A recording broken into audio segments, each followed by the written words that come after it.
চুল দেখে ভাগ্য বা ব্যক্তিত্ব বিচার করার ধারণা প্রাচীন জ্যোতিষশাস্ত্রে প্রচলিত ছিল এবং মানুষের দেখার অভিজ্ঞতার উপরেও অনেকটা নির্ভরশীল। এটি কোনো স্থির সিদ্ধান্ত নয়, অনুমান মাত্র। তবে বেশিরভাগ ক্ষেত্রেই মোটামুটি একই সাথে মিলে যেতে দেখা যায়। এখন আপনি চুলের ধরন দেখে কিভাবে একজন মানুষের ব্যক্তিত্ব নির্ধারণ করবেন। কোনো ব্যক্তির যদি চুল সোজা হয়ে থাকে, একেবারে স্ট্রেইট, তাহলে ব্যক্তি শান্ত, নিয়ম শৃঙ্খল আবদ্ধ, ধৈর্যশীল। আর এর ভাগ্য সাধারণত ব্যবসা বা চাকরিতে সফলতা আসে ধীরে ধীরে, কিন্তু স্থায়ী হয়। এর সফলতা ধীরে আসে কিন্তু স্থায়ী হয়। যদি কোনো ব্যক্তির অত্যন্ত ঘন চুল হয়ে থাকে, তাহলে তার ব্যক্তিত্ব হচ্ছে শক্তিশালী মনোবল, আত্মবিশ্বাসী এবং সে নেতৃত্ব গুণসম্পন্ন হয়ে থাকে। ভাগ্য কীরকম হয়? বড় সুযোগের জন্য ঝুঁকি নিতে পারে এবং তার জীবনে কিন্তু আপস অ্যান্ড ডাউন থাকে, ওঠানামা থাকে। কোনো ব্যক্তির যদি চুল লোমশ বা কার্লি হয়ে থাকে, তাহলে তার ব্যক্তিত্ব কেমন হয়? সৃজনশীল সে হয়, স্বাধীনচেতা, দ্রুত আবেগপ্রবণ হয়ে থাকে। আর ভাগ্য কীরকম হয়? এরা শিল্প, সাহিত্য বা সৃজনশীল কাজে সফলতার সম্ভাবনা বেশি থাকে। কোনো ব্যক্তির যদি পাতলা চুল হয়ে থাকে, তাহলে সে কেমন হয়? কোমল, সহজে প্রভাবিত এবং মৃদুভাষী হয়ে থাকে যাদের চুল পাতলা হয়। ভাগ্য কেমন হয়ে থাকে? জীবনে ছোট বড় সাহায্য বা সৌভাগ্য আসে, কিন্তু ধীরে ধীরে তার ভাগ্য উন্নতি হয়ে থাকে।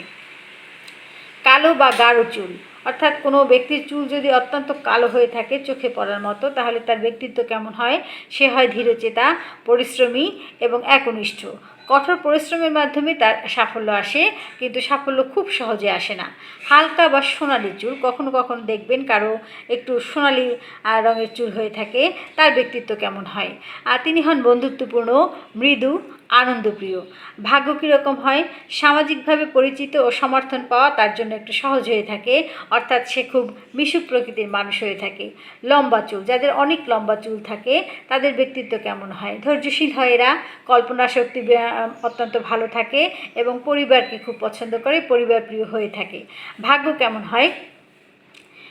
জীবনে স্থায়ী সম্পর্ক ও পারিবারিক সুখ এরা সারা জীবন পেয়ে থাকে, এদের ভাগ্য ভালোই বলা চলে। ছোট চুল, কারো কারো দেখবেন যে ছোট, অত্যন্ত ছোট চুল এবং খুব সহজে বড় হয় না। কেমন হয় তাদের ব্যক্তিত্ব? এরা চটপটে হয়, কার্যকারী হয়, স্বাধীন চিন্তাযুক্ত মানুষ হয়ে থাকে। ভাগ্য কেমন হয়? দ্রুত সিদ্ধান্ত নেওয়ার মাধ্যমে সাফল্য পেতে পারে, কিন্তু এদের ঝুঁকি বেশি নিতে হয়। এটা জ্যোতিষশাস্ত্র অনুসারে এবং প্রাচীন সমুদ্রশাস্ত্র অনুসারে একটি ধারণা মাত্র। এটা হবেই এমন কোনো কথা নেই, কিন্তু ধারণা মাত্র। এটা কখনো কখনো হয়ে যায়।